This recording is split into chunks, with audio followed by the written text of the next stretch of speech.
Guys हाम्रो आज यो छुट्टीको दिन चाहिँ बल्छी खेल्न आइरहेको छौँ। हाम्रो चाहिँ अब कस्तो हुन्छ भने छुट्टीको दिन अब कहाँ जाने, त्यही भएर यो छुट्टीको सदुपयोग हुँदैछ हाम्रो।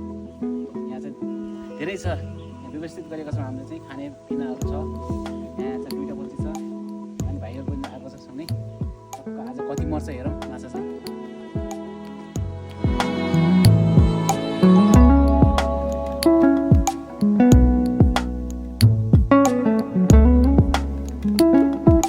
ल भरे पारेको ओइ जाट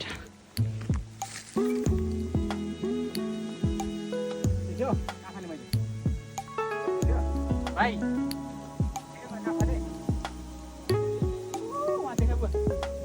ल भयो सुलुलुलु एक हुनहार गोर्खे कम्पनीमा काम गर्न छोडी माछा मार्ने अरे अब हेर्नु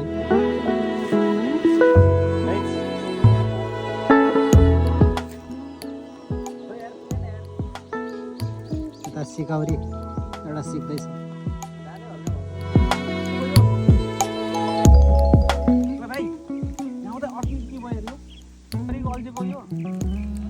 धेरै फरक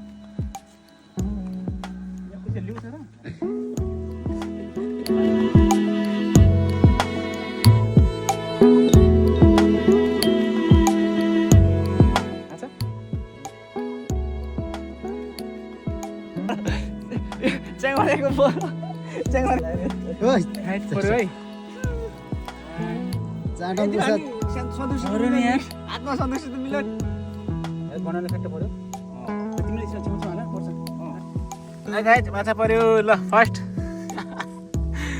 माछा पर्यो गाइज। ए यता हामी खेल्दैछौँ। भयो खेलाउँदै गर्नु खेलाउँदै ल्याउनु माछा मछली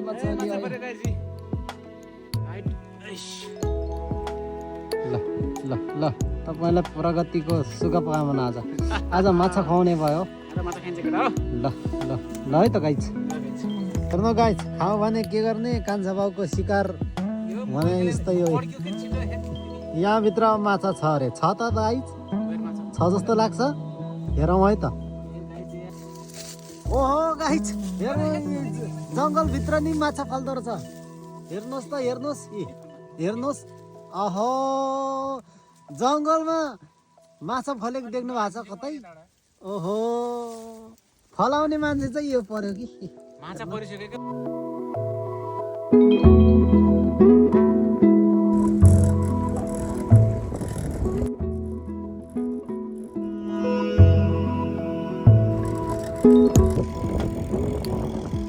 गाइज माछा यो आज बल्छी खेलेर ल्याएको माछा चाहिँ यति पर्यो है गाइज। यस्तो पर्यो माछा कत्रोको माछा हेर न गाइज।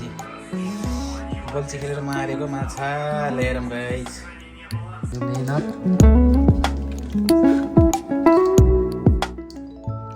मेरो मिहिनेत देखेर भगवान्ले पनि घुँडा ताती छोड्यो यहाँ।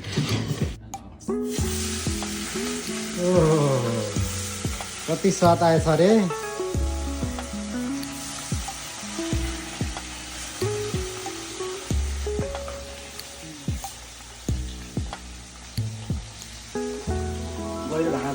त्यो सम्ममा हुन्छ।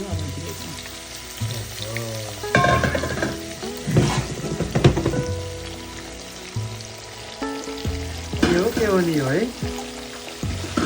समय गऱ्यो आजको हाम्रो फिसिङ चाहिँ फाइनल्ली यस्तो हुँदैछ। फिसिङ सक्सेसफुल भएर यहाँ अब गाइस आइरहेको छ हेर्न जाँदैछ। फिसिङ म्यान उहाँ हो, कुकिङ म्यान पनि वही हो, सब कुरो राइडर पनि वही हो, सब कुरो उसैमा निर्भर छ है। फिसिङ सक्सेसफुल भएको छ। अनि अहिले दिनभरिको मेहनत पाक्दै छ है। दुःख गरेपछि यस्तो मिठा खान पाइन्छ। दिनभरि घाम पनि खाइयो, धुलो पनि खाइयो। अहिले लास्टमा माछा मारेर यस्तो माछा खाइदिएको छ। यो दुःखको फल